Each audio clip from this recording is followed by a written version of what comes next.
stand here to tell the government enough with your failed housing policy.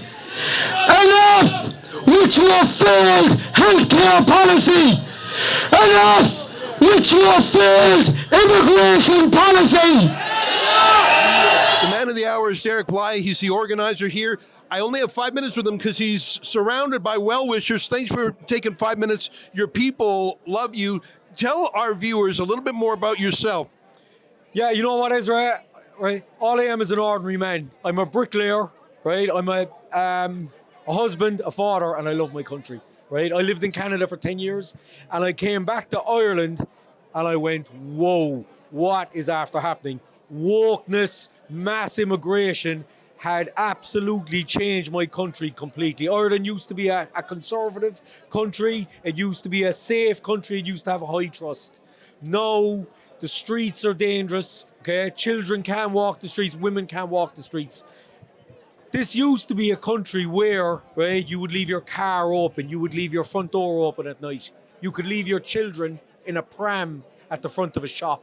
You cannot do that anymore. There are stabbings, there are rapes. Young people can't find housing. They're leaving the country in their droves. Ireland has changed massively, and all I'm trying to do is raise awareness, rally the troops, and make a change, and hopefully try to make a difference. Well, this was a huge rally today. How do you have any estimate of the crowd size, or any other anecdotes about how big it was? I couldn't even see the end of the crowd, Ezra. We had it drawn up. I'm going to look at the footage later. Yep. But we had over 50,000 in Dublin. Oh, we were there, yeah. You were there. This is Cork, the second city.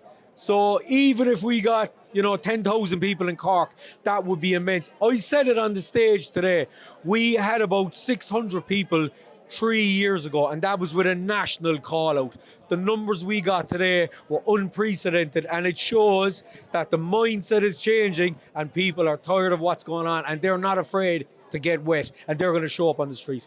Derek, there's so much grassroots energy in Ireland. I've studied mass migration in many countries, and I've never seen this spirit of rebellion elsewhere. I think it's part of the Irish nature to be rebellious. They call this the rebel county. Our media is called Rebel News, by the way, so we have a kinship. How do you go from this kind of populist, nationalist energy to actually getting into positions where you can make changes? Because the major political parties are all on the other side of these issues. For 100 years, Fianna Fáil and Fine Gael, right, have dominated the political scene, okay? Now, Sinn Féin, they used to present themselves as the working man's alternative, right? But people know that they're only fraudsters. They know they're fraudsters. So for the last 3 to 4 years, 5 years even, myself and a few others have focused on bringing the public the truth while also running for elections. My first round of European elections, I amassed in total 38,000 votes. Like, I was not far from a seat. For a bricklayer who has no political background, that is a major launching pad. Next time round, what's going to happen? Right? That's what we're getting ready for now. Last question, then I'll let you get back to your people. Can you comment on the role of independent citizen journalists? I saw a lot of people in the audience with sort of cell phone broadcasting. That's sort of our style too. Is the independent media in Ireland strong? Is it getting stronger? Because I know that the state media is very hostile to you. For all of history, okay, governments are those that rule the land. They also control the media, okay?